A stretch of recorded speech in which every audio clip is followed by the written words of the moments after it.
অর্থাৎ 20টা দাবি লেকে অসম রাজনীতি ছাত্র সন্থা আটসা सरकार के घरे आंदोलन करते जाके हमদের মাঝে से একেলগে 5 জনকে আমরা হেরাই দিই। আজি ওদের মৃত্যুবার্ষিকী লাগে 37টা বছর হয়ে গেলে 37টা বছর হওয়ার পিছে ওরা জনটা স্বপ্ন দেখি রহে এই শাহ জনগোষ্ঠী সমাজকে জনে এই শাহ শ্রমিক রাইজকে জনে এই আসামকে জনে এই বাগানকে জনে জনগুলা স্বপ্ন দেখি রহেন ওই 20টা দাবিকের ভিতরে আমরা কেইটা দাবি সম্পূর্ণ করলি और वही 20টা दाबी के भीतर हमरा केटा जाने जे हमरा कौन कौन दाबी के जने हमদের ছগড়া গিলা মরলে ওই কথা গিলাকে हमদের মা বোনকে জানাবার জন্য হাতিগড় বাগান में এই মানে কার্যসূচিটা লিয়া হলো আজি তোদেরকে বাতাই দিছি জন সময়টা में ই হলে মানে ওরা মৃত্যুবরণ করেন হওয়া কোন সবকের ঘরকের বেটা গিলা একদম 9 10 के 9 के 10 के ছগড়া গিলা মানে বলি হবার লোক হলে অ্যাক্সিডেন্ট में মরি গেলেন তার পিছে ঠিক এরকম মানে এক বছর পিছে যখন শহীদ দিবস করা হলে তখন আনন্দ খালকো বলি একজন লড়া আরেকবার অ্যাক্সিডেন্ট হয়ে গেলে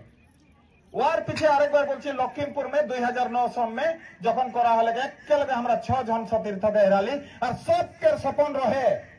যে চা বাগানকে চা শ্রমিক বা চা জনগোষ্ঠীর রাজ বা বৃহৎ অসমটাকে কিরকম শান্তি প্রতিষ্ঠা করতে পারা যায় हमদের চা শ্রমিক মা বহিন গিলা কিরকম বেলেগ বেলেগ মা বহিন গিলা সঙ্গে বেলেগ বেলেগ জাতি প্রজাতিকের সঙ্গে একে সঙ্গে মিলিকে আগাতে পারে हमদের ভাই বহিন গিলা কিরকম স্কুল শিক্ষাটা পাতে পারে हमদের ভাই বহিন গিলাকে ভিতরে কিরকম ইঞ্জিনিয়ার হতে পারে কিরকম ডক্টর হতে পারে আজি তোদেরকে বাতাচ্ছি যদি আজি 15 বছর भी ধরা আছে আজি 37 মানে 87 এর কথা বলছি তার ওয়ার পিছলে আমরা যদি 30 বছরের भी হিসাব লিবই না তো এই আচ্ছা সে ওদের বলিদানকের জন্য যে সবে যে বলিদান দিলেন ওদের জন্য আমরা কিন্তু এখন লে নাই হলো 500 কো ডক্টর আমাদের ভিতরে ওলাই দেহি ওইটা আচ্ছা করে আর তোদের ওইটা ক্রেডিট লাগে ওই যে তোদের আশীর্বাদ আজি আমরা খুঁজলি যে মা বহিন গিলাকের সামনে দাদা ভাই গিলাকের সামনে আমরা আমাদের কথা গিলা বলবো কারণ তোরা আমাদের অভিভাবক লাগা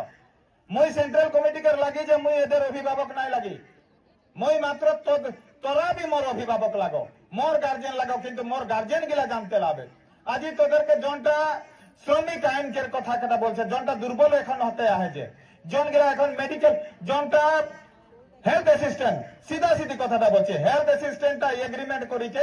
মানে বাগানকে ছগড়াইকে হেলথ অ্যাসিস্ট্যান্ট দিতে লাবে বলি তো ওইটা भी একটা এগ্রিমেন্ট লাগে আর আসামকে প্রত্যেকটা বাগান में হেলথ অ্যাসিস্ট্যান্টটা জানি থাকবে আমাদের বাগানকে কোন মাকে বা কোন বাকের বেটাটা লাগে ওইটা भी হেয়ালে করে দেয়া হইছে আজি ইঞ্জিনিয়ার প্রত্যেকটা বছর में 5টা করিকে দেয়া আছে এখন তো আমরা কেই শুনছে হলে এখন 30টা করিকে বছর में ডক্টর দেয়া আছে নার্স कम से कम 200 को दिया আছে এএনএম জিএনএম এগুলা में दिया होता है ওইটা তোদের আশীর্বাদ লাগে এটা আটসাকের কর্ম মানে এদের উপায় নাই কে বগা শার্ট পিনলে নাই হবে আমাদের সমাজকে জন্য কাম করতেই লাগে আমাদের সমাজকে যখন কাম করতে যাচ্ছেন এইগুলা কথাগুলা করতে যাতে আহেন আর যার ফলস্বরূপ দিনে দিনে এক এক স্টেপ আগুয়াইকে যাই আহে আর ওইটা জন্য আজি আমরা আশীর্বাদ নিতে আহি এই যে বেটা গিলা জনটা মরি হ্যাঁ এই 12 জন আর সামনে একজন তো আমাদের সামনে এই আমাদের হাতে কি মাজুলিকে এই ঈশ্বর নায়ক বলিকে ও তো বৃহৎ অসমীয়া জাতিকের অসমীয়া ভাষাটাকে অসমকে এই জনটা আমরা আসমিয়া বলি যে ওই আসমিয়া ভাষাটাকে নিজের ভাষাটা যাতে হেরাই নাই যাও সরকার যাতে আমাদেরকে বিদেশিকের জনটা বুঝা হয় বুঝা যাতে নাই দাও আজ আমাদের মানুষকে শ্রমিকের জন গিলা পাটা হতে লাগে আমাদের মা বোন গিলা আমাদের বাগান में জন গিলা है আমরা বলি রহি যে কোয়ার্টারটা আমাদের হতে লাগে জন কোয়ার্টারটা में আমরা আহি ওটা কোম্পানি আমাদেরকে দেই দিতে লাগে একদম পার্মানেন্ট নাই তো কি হয়